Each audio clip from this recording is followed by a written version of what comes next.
1995, and you're talking about adjusted dollars for 2007, close to $30,000. 12 years later, debt is looking to be closer to $60,000. So 50% of people have debt more than $60,000 in just a short period of time from 1995 to 2007. So the message here is that debt is on the rise. And if you've been in school for a few years, you've probably seen your tuition rise and your cost of living expenses rise. So it's not come as much of a surprise to you. Will I graduate with debt? How many of you will graduate with some debt? Perhaps you would be in this room, right? Debt is not created equally. It does vary based on the program that you're attending and the kind of degree that you're seeking. So what we did here is take data from the Center for Workforce Studies. It's a part of APA that had habitually polled students and recent graduates on debt. We haven't had a survey in a couple of years, so some of my data is going to be a little bit outdated, but between the work of APAGS and CWS, or the Center for Workforce Studies, well, we should have some new data soon. Little sidebar to mentioning Center for Workforce Studies. If you go to apa.org/workforce, you can pull up reports on a number of topics related to psychology workforce development, related to debt, so you can see historical data as well. So the data that I'm presenting is from 2009, published in 2011 from APA. Again, not all debt is created equal. What we've done here is kind of break it down in 4 ways for you. If you're a student in clinical, counseling, school, or combined or integrated psychology programs, basically folks that have the potential to become a licensed psychologist when they're done, there's a 78% chance that you'll graduate with some form of debt. If you're in a non-clinical counseling school field, there's a less chance that you'll graduate with debt. That's the second pie chart. Now, if you break it down by degree, there's a higher likelihood if you're in pursuit of a PsyD compared to a PhD that you'll graduate with debt. We often use this data to help inform undergrads and prospective grad students about their choices to pursue graduate study, because I think I share a sentiment with many of you that this information wasn't readily available to us. You don't find pictures of amount owed on your admissions prospectuses. So we're here to help inform.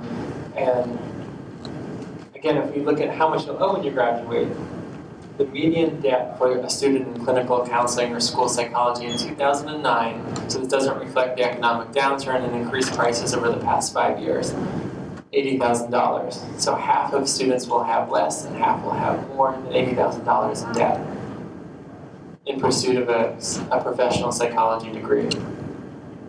The debt, again, is far less for students not pursuing those degrees, $32,000 is median. And then again, we can look at the differences between PhD debt accrual and PsyD debt accrual. It's $120,000 at median for students in pursuit of a PsyD, and $50,000 for students in pursuit of a PhD. I believe there's a few slides that explain why that difference is. Basically, sources of funding and availability of graduate assistantships at the PhD level.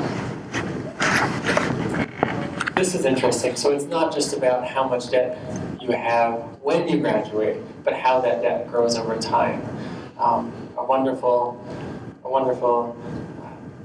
mechanism that we have around the world is interest. And interest doesn't seem like a lot of the time, but when you're paying your loans off over the course of 10, 20, 30 years, it has a substantial bearing on how much you ultimately pay back. So again, broken down in those 4 categories, the first column is for clinical counseling and school students. After 10 years, your median debt grows from $80,000 to $110,000. And after 30 years, if you decide to take a longer repayment, it's $190,000. You can download these slides to kind of follow that same trend across other degrees. The short take-home message is that you will owe less if you pay it off in 10 years, but psychology is not a get-rich-quick profession, right? So many of you will ultimately be choosing a 30-year plan, if not some of the options that Nabil is talking about. But I think part of financial literacy is knowing that how much you borrow is not ultimately how much you pay back. will I pay monthly? This is where I start to lose people. And so if you need to walk out and command yourself, I see it back there already. Yeah. What will I pay monthly? Right? It's a good reality check. I can only say that it's fully informed consent. Bill's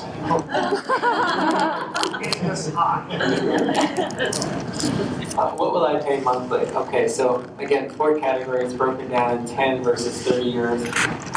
If you're a student in clinical counseling or school, your average bill, if you're at the median in terms of borrowing, will be $921. You can cut that down on a monthly basis by $400 if you pay it over a 30-year plan.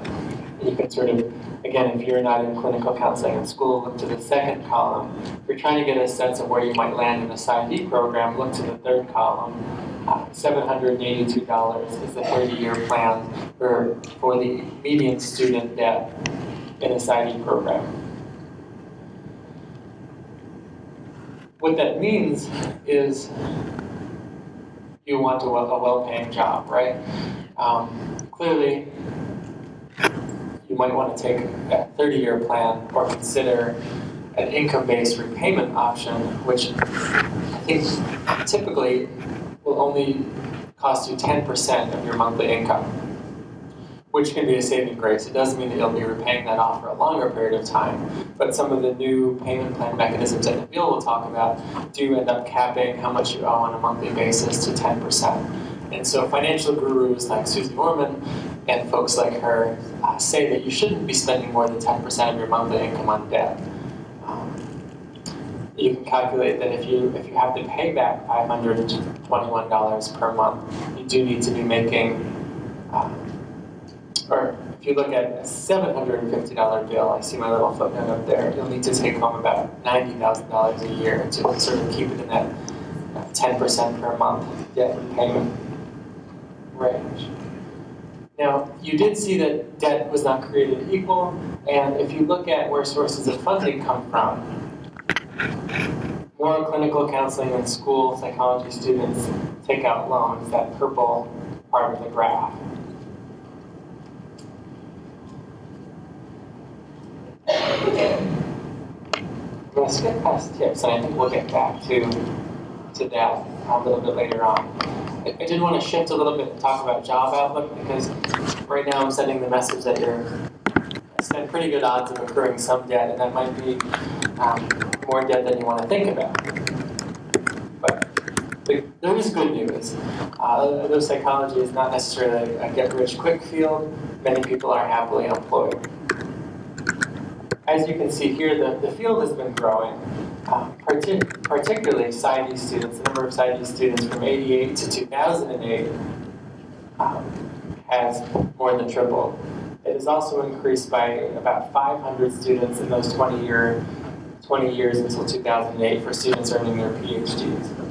And luckily, our field is able to sustain those number of new doctors coming in. If you look at demographics, these might echo a lot of what you might see in your classes. The field that it's coming to be is 74% white or Caucasian, 71% under the age of 35, 91% identifies as heterosexual, and 75% will have earned their PhD.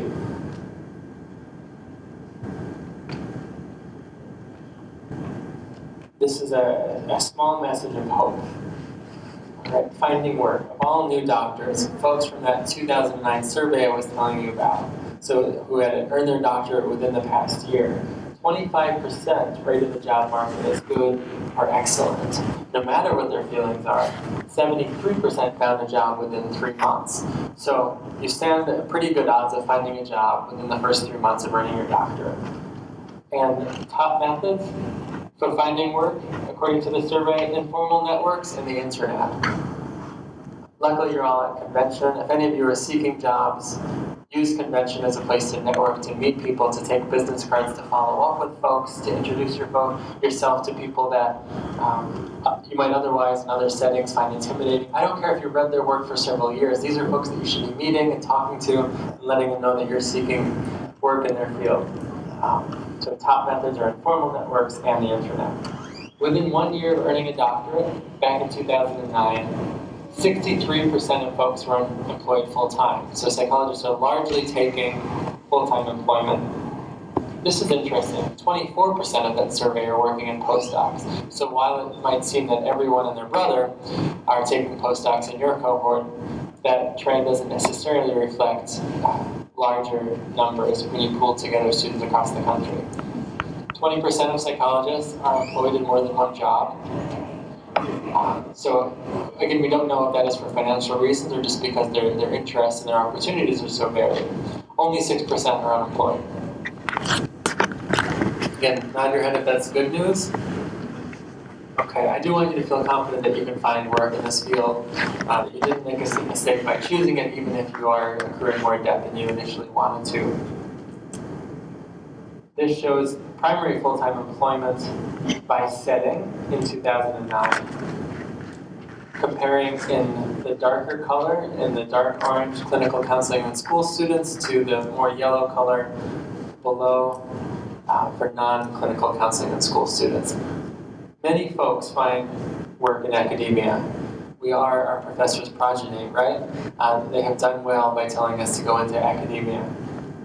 The second highest category, no matter if you're clinical counseling school or doing another discipline, are business, government, and other fields. So this is where I might find myself working for APA. For many folks that do psychology work in DC, they work in think tanks, they work for federal and local agencies. And some of the smaller settings are working in schools, working in hospitals, working in managed care, and independent practice, and human services. If you tally up a lot of those middle fields, you'll see that they're largely represented by students in clinical counseling in school, and they make up a very sizable avenue for students pursuing clinical work. Is your degree being put to good use? Let me ask before I explain what this is. How many folks are undergrads right now in the room? Great. So this is great. This message hopefully has some bearing on your choices to pursue higher education. How many folks are in pursuit of a master's degree, a terminal master's degree right now? Great. This is a great diversity. And how many folks are in pursuit of a doctorate or have earned their doctorate already? Okay, so a good majority. The higher you go up in your academic trajectory, the more likely you are to find a job that reflects the psychology training that you have. That's this in a nutshell. At the bachelor's level, there's an even split between folks telling us whether they think that psychology undergrad courses are related to their jobs. Some were saying it's closely related, it's only about a third. A third are saying it's somewhat related, and a third are saying it's not related at all. At the master's level, the purple in that graph is showing that a lot of folks that are getting their master's in psychology are also finding jobs that are related to psychology. That's good news. So it's not for just the mere accrual of debt and kind of the academic pursuit of knowledge. It's also for finding meaningful and deeply engaging employment that relates to the things that you're learning about in your classes. And at the doctoral level, 75% were in closely related positions a year after graduating. 54% of their doctorate in psychology was essential to the job that they now have. And 29% are saying it's helpful. So you might have a lot of debt. There are solutions, and that's forthcoming. You will likely find a job, and you will likely find a job that is very much related to the job or the education that you're in pursuit of. And more good news, this is not all bad. More good news is that there's going to be growth in a lot of areas of psychology over the next 10 years. So this data comes from 2012 from the Bureau of Labor Statistics. Coincidentally, I walk past that building on my way into APA's offices every day, and they're telling us how many psychologists we need in the future. The biggest growth over the next 10 years, until 2022, is in IO psychology. Do we have any folks studying IO here? Okay, so we're gonna come to you, and folks like you, in huge numbers, right? That subfield is going to see an explosion. Psychologists in general, the second bar is going to grow at a rate of 12%, on rate with all occupations in the United States. So we expect to see a 12% growth rate in all occupations. Psychology is right up there. So we don't have less of a need for psychologists than we do other professions out there. We are projecting to see a slightly less need than the average occupational growth for clinical counseling and school psychologists. But I'm happy to tell you that that is still a growth in the positive direction. We won't need to atrophy more psychologists. We will need more of them, but just slightly more than average occupational growth. So good news, we are producing the number of psychologists that we need, and we'll have jobs, and the jobs will be related to the field that you're interested in being. There is some bad news, and in the NAPACs we talk a lot about the internship crisis. Nod your head if this has already stressed you out. Yeah, we hear you, and we are working day in and day out to find quicker solutions. Another crisis that's emerging that our governance is telling us we need to pay attention to, and we know by this data that we need to pay attention to it, is an academic job crisis.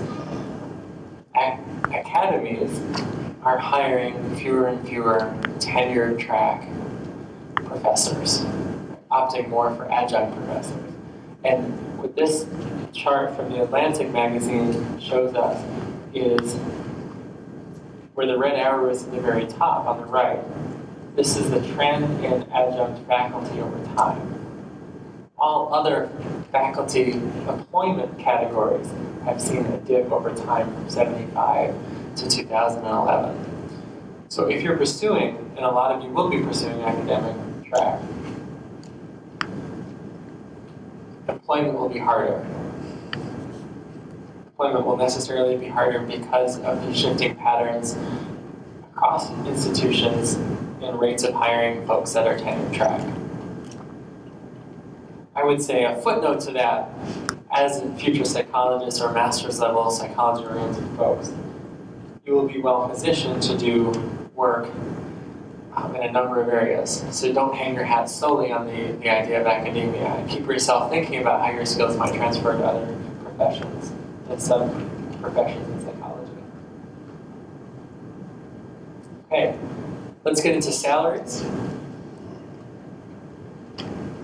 Full-time median salary by degree. What this shows you in 2006, and I'm sorry that I don't have more updated data. The last time I put this slide up, there wasn't any. So I'm going to make it my homework to see if we have any more updated data, because I realize this is already 8 years old. But in 2006, at the bachelor's level, folks are making about $20,000 with their psychology degree. At the master's level, folks are making just over $35,000 with their master's degree. And at the doctoral level, folks are making close to $70,000. So the trend goes up, and all that extra time and money might pay off financially for you. Full-time median salary for recent doctors. So if you got your degree in the past year, and it was a doctorate, your salaries will range from $60,000 to about $65,000 at the median level. So of course you're going to find 50% of people making more than that median amount. But it really, from $60,000 to $67,000. Our most gainfully employed folks are those that are not pursuing clinical counseling and school psychology. They also coincidentally have the least amount of debt. So if it's not too late for you to change. No. I think what this does show you is that you stand a fairly good likelihood of making 5 figures rather. I was talking about to the left of the decimal point. Yeah, that's, oh, yeah. You're depressing me more. I think I'd be a little already going on though. Starting salaries for full-time positions of recent doctorates in psychology. Not all salaries will be created equally. These ranges here showing, I think, the mean and one standard deviation for each, and the $1,000 are on the horizontal axis. Assistant professors will make around $60,000. Lecturers will make a little bit less. research positions will also be similar to teaching faculty. Direct human services will be similar to teaching faculty. Academic administration, of course, taking maybe a higher leadership role, you'll be making a little bit more. Administration and human services, again, similar to clinical and faculty positions. And applied folks look like, according to this graph, they make the highest starting salary. It's helpful to know this data when you get a job offer. And again, apa.org/workforce will be a great source for you to pull up when you are negotiating salaries, so you have an idea of where people are in ballpark ranges, and so that you know what to ask for. I'm going to do a quick check-in, and I'm going to go gently with you before I transition it over to the solution side. I want to ask approximately how much student loan debt will you have, or do you have, when you graduate? And we'll start the bidding at $15,000. Raise your hand and keep your hands up if you will graduate with $15,000 or more debt by the time you... 15,000 or more, right? So I'm not hoping, but I expect to see many. Keep your hands up if you think that you will probably have more than $30,000. We're playing along. More than $30,000. Okay, keep your hands up if you think you'll have more than $50,000 in debt.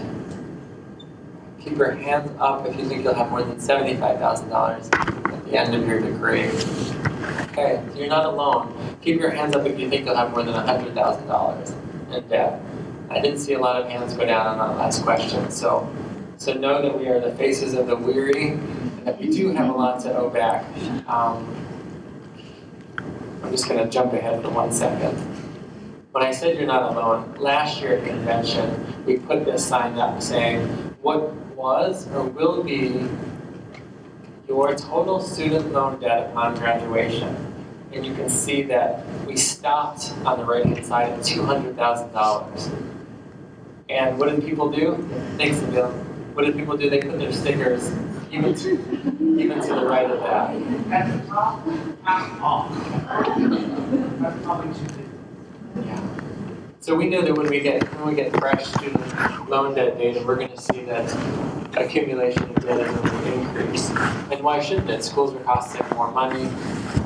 It's harder and harder to get an assistantship. And cost of living is expanding, especially if you're pursuing your doctorate in an urban center.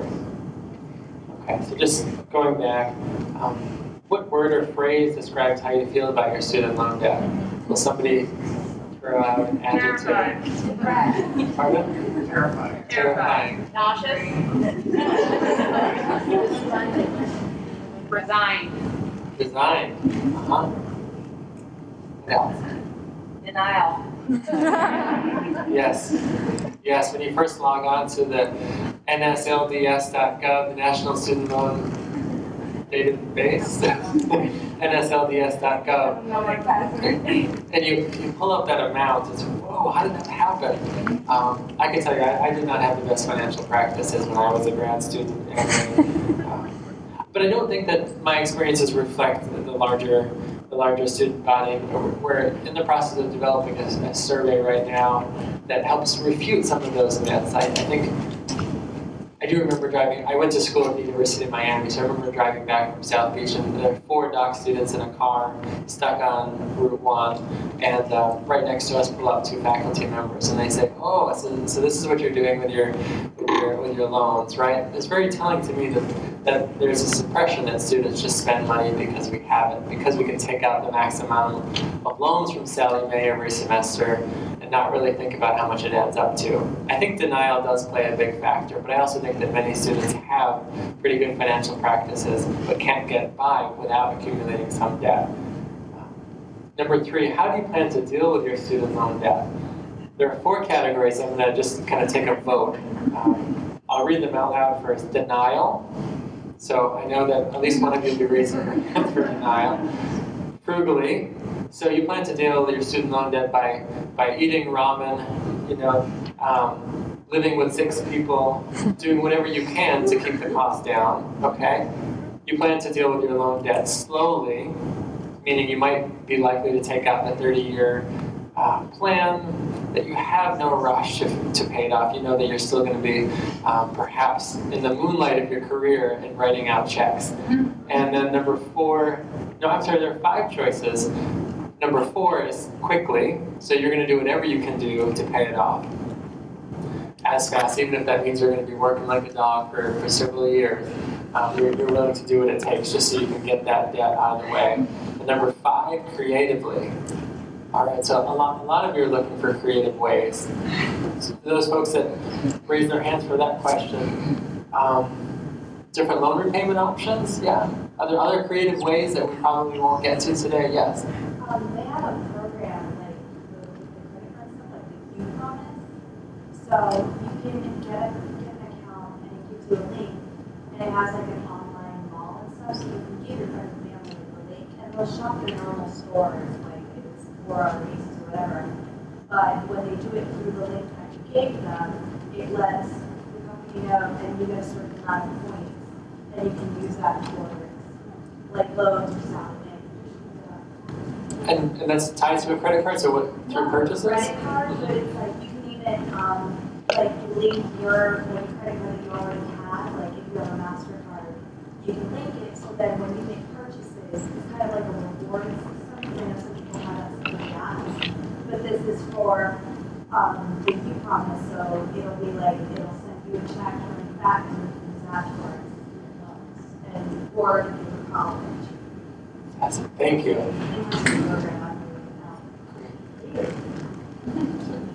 And you spoke nice and loudly. I didn't even have to repeat what you said. Great. Any other creative ideas that we probably might not get to today? Yes?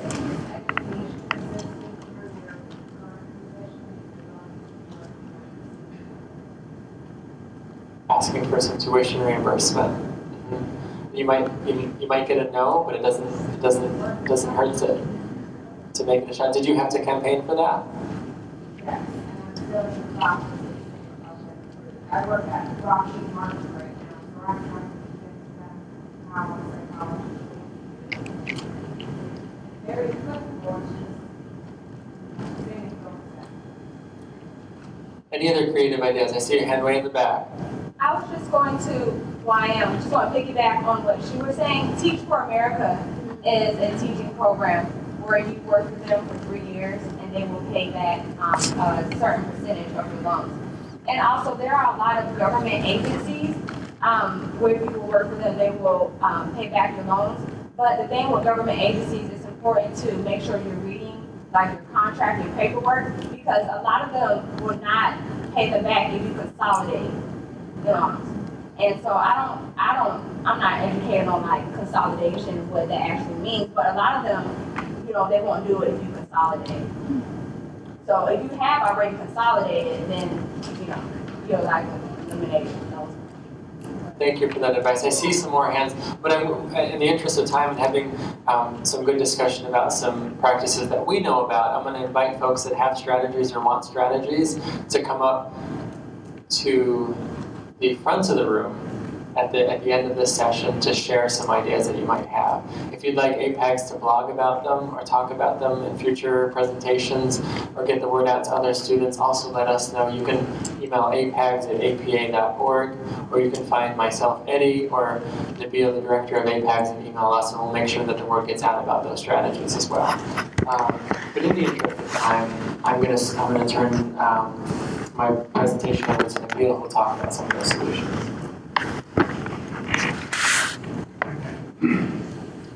So now we get to the good stuff.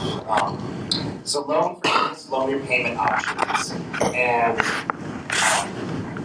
we'll talk a little bit about 3 programs in general.